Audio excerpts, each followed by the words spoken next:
Al-Mu'tamid lahir pada tahun 842 Masehi sebagai Ahmad bin Ja'far, putra dari Khalifah Al-Mutawakkil, dalam lingkungan Istana Abbasiyah, yang saat itu masih menjadi pusat peradaban Islam. Ia tumbuh dalam situasi yang semakin tidak stabil, akibat meningkatnya pengaruh para pengawal militer Turki, yang awalnya direkrut sebagai tentara bayaran, tetapi kemudian menjadi kekuatan dominan dalam pemerintahan. Pada tahun 861 Masehi, ayahnya, Al-Mutawakkil, dibunuh oleh pengawal Turki atas persekongkolan saudaranya sendiri, Al-Muntasir, yang kemudian menjadi khalifah. Namun, pemerintahan Al-Muntasir tidak bertahan lama, karena ia wafat dalam waktu kurang dari setahun. Kekhalifahan kemudian beralih ke Al-Musta'in dan Al-Mu'taz, yang keduanya berada di bawah tekanan militer, dan akhirnya digulingkan atau dibunuh. Pada tahun 870 Masehi, Al-Mu'tamid akhirnya diangkat sebagai Khalifah Abbasiyah menggantikan Al-Mu'taz yang tewas akibat tekanan militer Turki.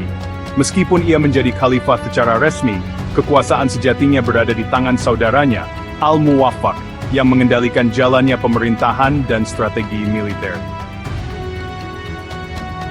Al-Mu'tamid lebih banyak berperan sebagai simbol kepemimpinan Abbasiyah untuk menjaga legitimasi pemerintahan di mata rakyat dan ulama, sementara Al-Muwaffaq memegang kendali penuh atas urusan negara.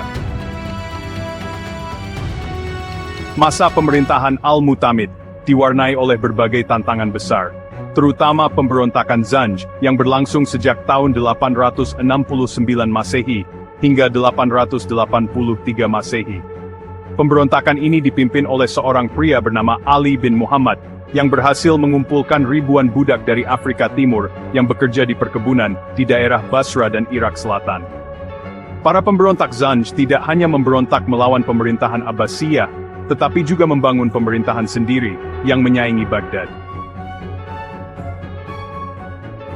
Mereka bahkan berhasil merebut beberapa kota penting dan menghancurkan infrastruktur ekonomi Abbasiyah.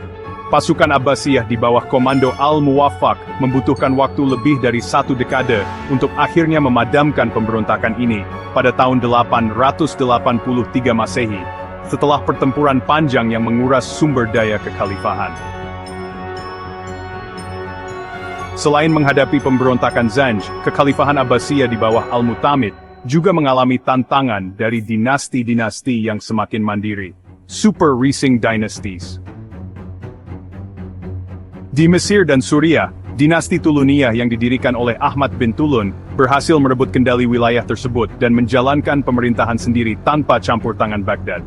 Sementara itu, di Persia, dinasti Safariyah yang dipimpin oleh Yaqub bin Al-Laits juga menolak otoritas Abbasiyah dan mendirikan kekuasaannya sendiri. Di tengah situasi politik yang kacau, Al-Mu'tamid lebih banyak menghabiskan waktunya dalam kesenangan dan kemewahan istana, sementara urusan pemerintahan tetap berada di bawah kendali Al-Muwaffaq. Namun, setelah Al-Muwaffaq wafat pada tahun 891 Masehi, putranya, Al-Mu'tadid, mengambil alih posisi sebagai penguasa de facto.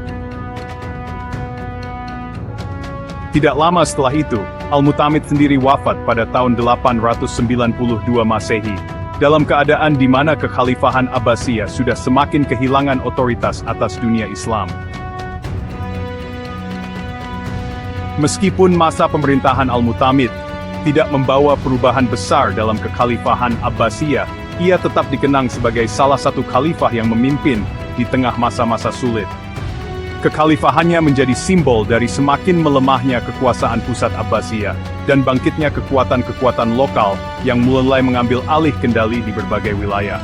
Warisannya menunjukkan bagaimana dinasti Abbasiyah, meskipun masih bertahan, sudah tidak lagi memiliki kejayaan seperti pada masa-masa sebelumnya, dan harus beradaptasi dengan perubahan zaman.